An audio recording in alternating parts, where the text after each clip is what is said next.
आज से ठीक 99 साल पहले अप्रैल 1919 को बैसाखी के दिन मां भारती के लगभग 20,000 वीर पुत्रों ने स्वाधीनता का यज्ञ रचा और उस यज्ञ में स्वयं की आहुति दे दी। आज भी हम भारतीयों को वो दिन, वो बैसाखी का दिन स्पष्ट रूप से याद है। खैर, अब तक तो आपको पता चल ही गया होगा कि मैं आपसे आज किस विषय पर बात कर रहा हूँ। जी हाँ, मैं बात कर रहा हूँ भारतीय इतिहास के पन्नों में खून से लिखे जलियांवाला बाग हत्याकांड की, जहाँ स्त्री, पुरुष, बाल, वृद्ध सभी उपस्थित थे और सबने एक स्वर से स्वाधीनता की मांग की। पर अंग्रेजों को यह सहन नहीं हुआ। अपने बल का प्रदर्शन करने वे बाग की ओर गए। वहाँ जाकर लगातार 15 मिनट तक गोलियां चलाईं और गोलियों की बौछार कर दी। इस बाग के चारों ओर थीं तो सिर्फ ऊंची ऊंची दीवारें और आने जाने के लिए था तो सिर्फ और सिर्फ एक छोटा सा द्वार। उसी द्वार पर उस नीच जनरल डायर ने मशीन गन लगवा दी और जब तक गोलियां थी तब तक चलवाता रहा। वहां रक्त की धारा बह चली, खून की नदियां बह चली।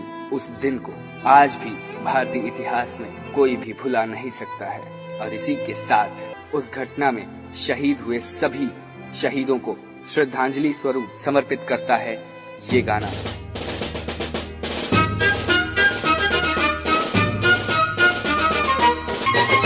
जलियांवाला बाग ये देखो, यहीं चली थी गोलियां। ये मत पूछो किसने खेली यहाँ खून की होलियां। एक तरफ बंदूकें दंदन, एक तरफ थी टोलियां। मरने वाले बोल रहे थे इनकलाब की बोलियां। यहाँ लगा दी बहनों ने भी बाजी अपनी जान की।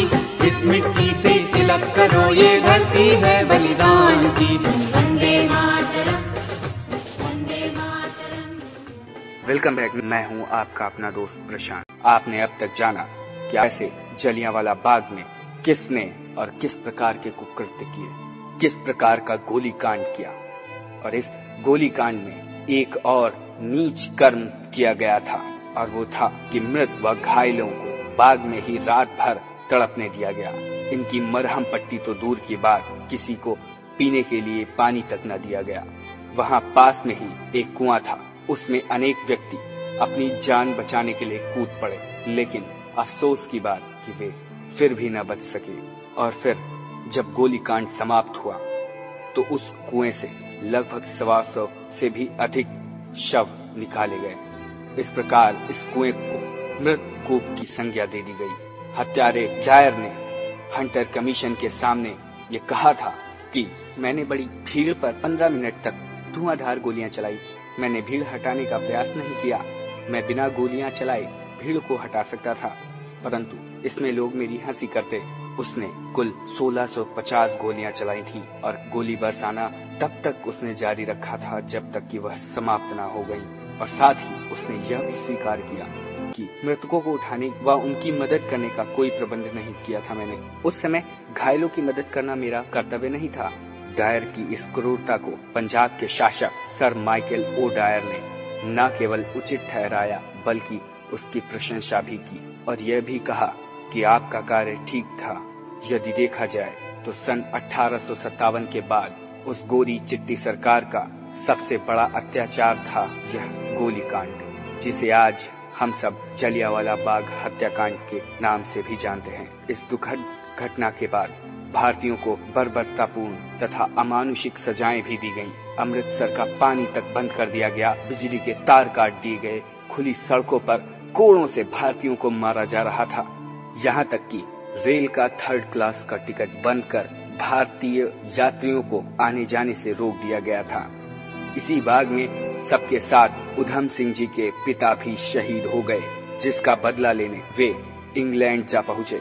वहाँ एक सभा में एक दिन वही नीच जनरल डायर भाषण दे रहा था। भाषण में वह कह रहा था कि मैंने इस प्रकार भारतीयों पर अत्याचार ढाए हैं कि उससे उनकी रूह तक कांप उठी है। इतने में ही वीर उधम सिंह जी ने अपनी पिस्तौल का निशाना साधा और निशाना साधकर उसका काम तमाम कर दिया। इस प्रकार भारत माँ के उस वीर पुत्र ने अपने पिता व भारत पर किए गए अत्याचारों का बदला ले लिया। अंत में अदालत में वीर उधम सिंह जी को उस अपराध के लिए फांसी दे दी गई।